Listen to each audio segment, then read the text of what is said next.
All right, we go scaled event number 1 for our teams. Just like our RX division and our Masters division, pretty much same theme here. We got 2 athletes working to kind of establish these max complexes. The first athlete will work for a clean front squat into a jerk. They have 5 minutes for unlimited amount of attempts. You will be allowed to preload your bar before the start of the clock. That way you guys have, obviously you can go right into it, not waste any time. It'll be a clean, which can be a power. It could be a full clean or squat clean is your choice. From that, it has to be a front squat, so make sure we're passing below parallel, staying at the very top of that front squat, locked out. And as far as the jerk, it could be a push jerk, it could be a split jerk to get that bar overhead. If you guys push or split, just make sure we come back to a reset position. So if we get under the bar, we have to stand all the way up to show control. If we split, right, make sure you guys come set with the feet back under the hips before dropping the bar, show full control. Right? Your teammate can help you add weight to the bar in between lifts. Just make sure they're safe afterwards, out of the way. But they can assist on that. All right? So this will be the heaviest lift you get in that 5-minute window. So it's not a cumulative. It's going to be whatever the heaviest successful complex is. All right? At the 5-minute mark, you'll transition to the next athlete, and they'll perform a snatch, hang snatch, overhead squat. And again, they have 5 minutes as well, right, to work towards the heaviest lift. Now, again, I'm not here to talk too much strategy, but obviously, if you attempt your last lift at the 5-minute mark, you're going to run into your partner's time a little bit. So it might be, wise to try to get that last attempt in prior to that 5-minute window so that you guys can start stripping the weights out for the next person to go. For the snatch, it could be a power or it could be a full snatch, squat snatch, but you cannot do a hang snatch. You can't go hang snatch into hang snatch, right? So whatever you do for this first attempt, it must be from the floor. It could be power, it could be a full snatch, whatever, it's your choice. However, it has to come from the ground. For the hang snatch, it could be from the knee, it could be from the high hang, it could be a low hang, it's your choice. This has to be from a hang position. And again, that could be a hang power, it could be a hang squat snatch, your choice. Right? You are required to do an overhead squat though, right? So make sure you guys get the hip crease below parallel, stand all the way at the top of that overhead squat, all right? Your score will be that you combine both lifts. So if you hit 250 and your partner hits 250, you're at 500 pounds, that'll be the total points for that, right? That would be your score. And you get 100 points, obviously, in total for this first event, all right? Again, you guys have questions in the warm-up area, whatever, you can always ask. Be happy to answer. You can send an email, direct message if you guys have any questions as well. I'd be happy to answer those questions for you guys. Just let me know. Here we go, event number 2 for our scaled teams. This will be for time. You guys will move through 50 toes to ring, 21 warm squats, 50 box jump overs, 15 warm thrusters, 50 toes to ring, and then finally 9 warm clean and jerks. Right, this cap is going to be 12 minutes. Right, the weight for the worms is 150 for the men, 120 for the ladies, and the box jump height is 24 inches for the for the men, and 20 inches for the ladies. As far as toe to rig, I've had some questions about toe to ring. I use it at my gym as an option for scaling toe to bar. It's a kind of intermediate, I guess you could say, as far as the movement, but definitely more obtainable and easier than a toe to bar. Just looking for the same thing, that the heels pass behind the hips, and that your hands they can pass in between the rings, they can touch the rings. It's your choice. Just gotta make it so that they're either through or in contact for that rep to count. You could both do 25 reps. One person can do all 50. It's your choice on how you want to break up those 50 reps. Your choice, right? For the worm squats, right? To taking that worm from the ground to the shoulder. It could be your left shoulder, right shoulder. It doesn't matter. You don't have to do like 25 with one shoulder and 25 with the left. It's whatever you want to do. You're going to squat that worm below parallel, right hip crease passing to the knees, staying all the way up before you drop that worm off. Right? For the box jump overs, you're not required to lock out. So 2-foot jump off or take off, lay on the box. You can step down at the other end of the box and then repeat for 50 reps. All right? But not required to lock the hips out at the top of that box jump over. Again, you can break it up into 5s or 10s or whatever you want with your partner. It's your choice, right? One person can do bigger sets. If they're better at box jump overs, again, your option. Right? Then you guys are back to the worm. You have worm thrusters. Now it's a squat, and as you come up out of that squat, you're pushing the worm over your head to the shoulder, squatting, coming up, pressing over the shoulder. You have to show control on the shoulder. So if you do your last thruster or last worm thruster, come up and over and just drop the worm to the ground, that's a no rep. It has to come up, touch the shoulder, and then you may drop that worm. All right, you got to show control in that last rep. So be mindful of when you come up and out of that hole, you guys press that worm over the top of the head, that we don't just drop it. right? It's not a complete lockout either. It's just above the head, right? Kind of clearing that head and getting to that next shoulder. Then you guys are back to the 50 toes to ring. Again, break up however you want.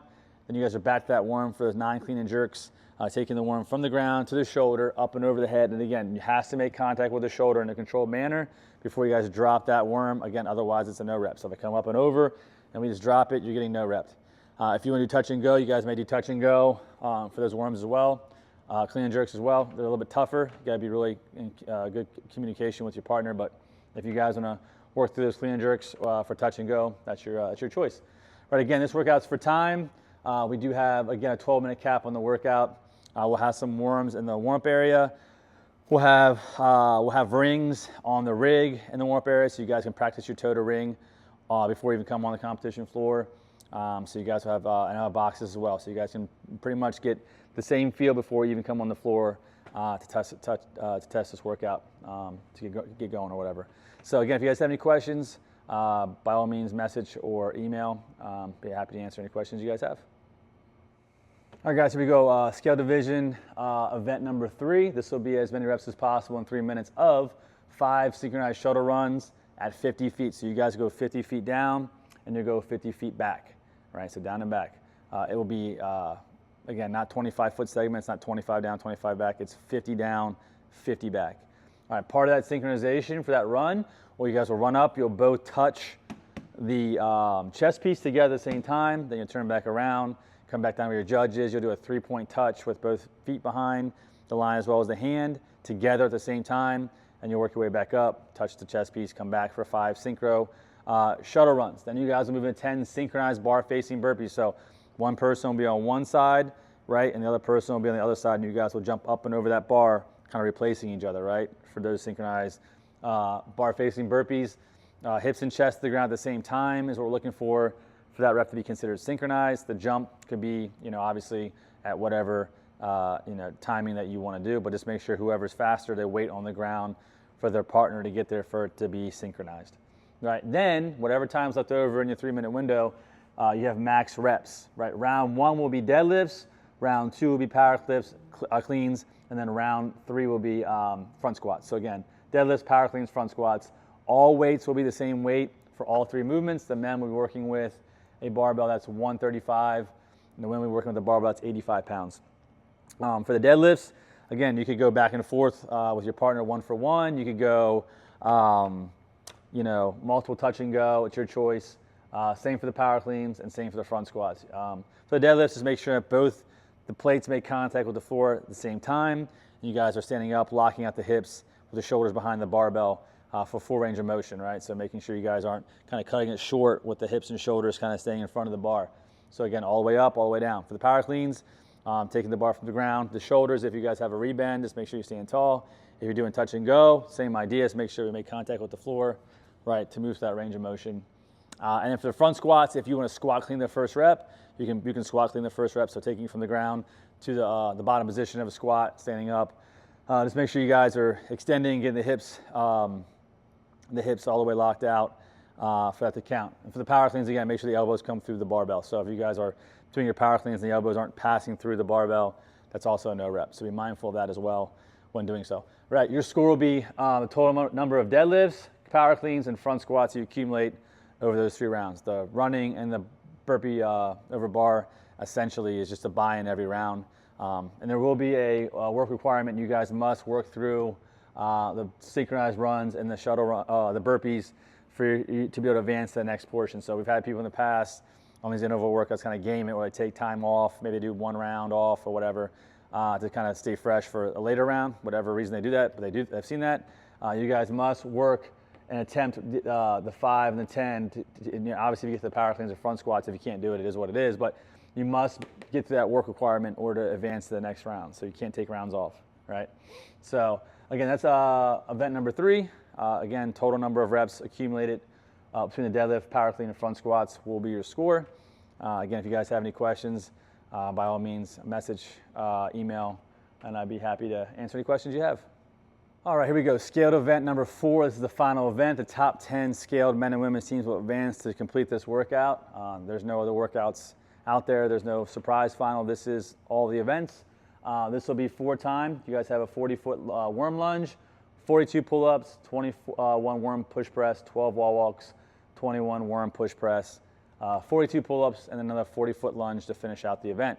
So you guys will start at the end of the competition floor where the red mat is. 3, 2, 1, go. You guys will advance up, pick your worm up. You'll lunge 40 feet down to the rig, drop that worm on the ground, advance the pull-up bar, and you'll be facing the crowd to do your pull-ups for 42 reps. It could be a kip, it could be a butterfly. I guess if you really had to, it could be a strict pull-up. But the common theme is lock at the bottom, chin above the bar, right? Whether it's a kip, whether it's a butterfly, whether it's a strict pull-up, your choice.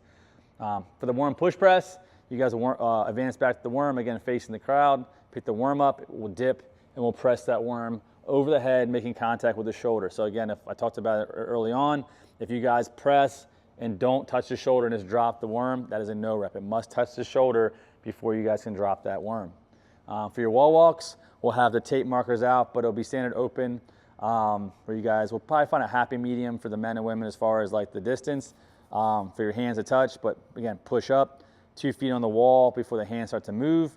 You go back that 10-inch mark, the palms just need to touch that 10-inch mark, and then you guys will come back down. Once your fingertips touch that mark in front of you, you may come to a flat lying position on the ground for your first rep. Then again, push up and then repeat. The Open has pretty much made the wall walk a staple, so I'm sure anybody that's done the Open has done these many times. I feel like it's also programmed a lot of class workouts too. So for the most part, you guys should be all well versed on the wall walk, right? For the worm push press, again, same thing, just pressing up and over, pull up, lock out, all that good jazz.